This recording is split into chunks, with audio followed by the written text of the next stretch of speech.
পশ্চিমবাংলার মানুষ, ভারতের মানুষ, ভারতের বাইরে একটা আন্দোলন হলো কিছুদিন নিয়ে, সেটা হচ্ছে কি আরজি কর কাণ্ড নিয়ে। আমরা অনেকে শুনেছি, বলতে হয় বড় দুঃখ লাগে। আমিও এখানে চেপে মেম্বারে চেপে খুতবায় এই মুসলিমদের জনগণকে সামনে রেখে বলতে চাই, আরজি কর কাণ্ডে যে সমস্ত মানুষ, ছদ্মবেশী মানুষ নৃশংস অত্যাচার চালিয়েছে মৌমিতার ওপরে, তাদের ন্যায় ন্যায্য বিচার অবশ্যই করা দরকার, করতেই হবে। বিলম্ব না করে যত দ্রুত আওতায় আনা যায় তাদের বিচার করাটা একান্তই প্রয়োজন। যদি বিচার না করা হয়, দিনের দিন এরকম নৃশংস অত্যাচার বাড়তেই থাকবে।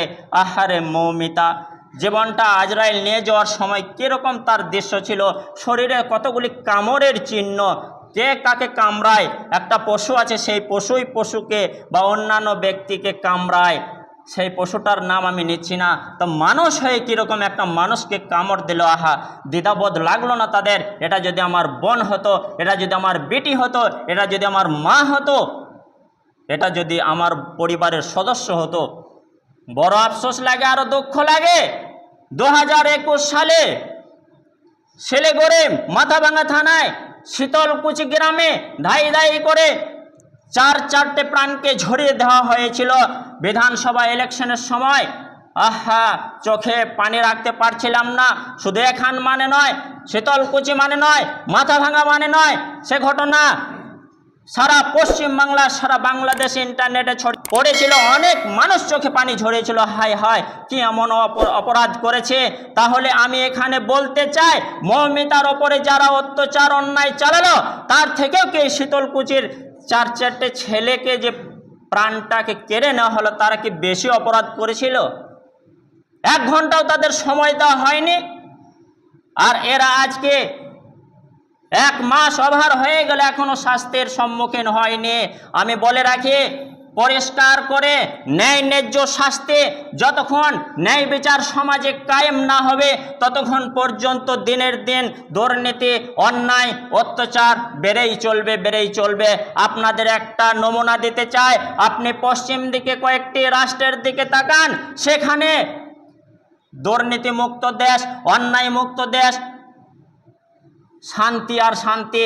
সেখানে সোনার উপর বস্তা নিয়ে, টাকার বস্তা নিয়ে গাছতলায় একেবারে নাকের তেল নিয়ে আরাম করে আপনি ঘুমাতে পারবেন, কোনো রকম সেই মাল চুরি হবে না, নষ্ট হবে না।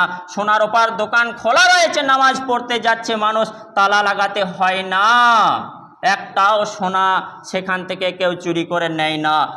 আরও বড় খুশির খবর, সেই রাষ্ট্রের মধ্যে এমন এক কাণ্ড ঘটিয়ে সারা বিশ্বকে তাক লাগিয়ে দিয়েছিলেন সেই রাষ্ট্রপ্রধান সালমান।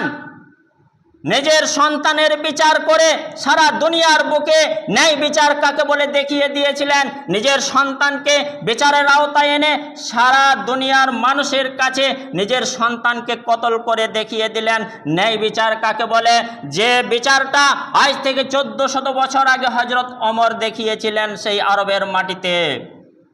তাহলে আমি বলে রাখি, আরজি করে যে হোক না কেন, যে দলের লোক হোক না কেন, প্রভাবশালী হোক, অপ্রভাবশালী হোক, হিন্দু হোক, মুসলিম হোক, খ্রিস্টান হোক, জৈন হোক, দেখার দরকার নেই তার কত টাকা পয়সা আছে, বাহুবল আছে, এসব কিছু দেখে লাভ নেই।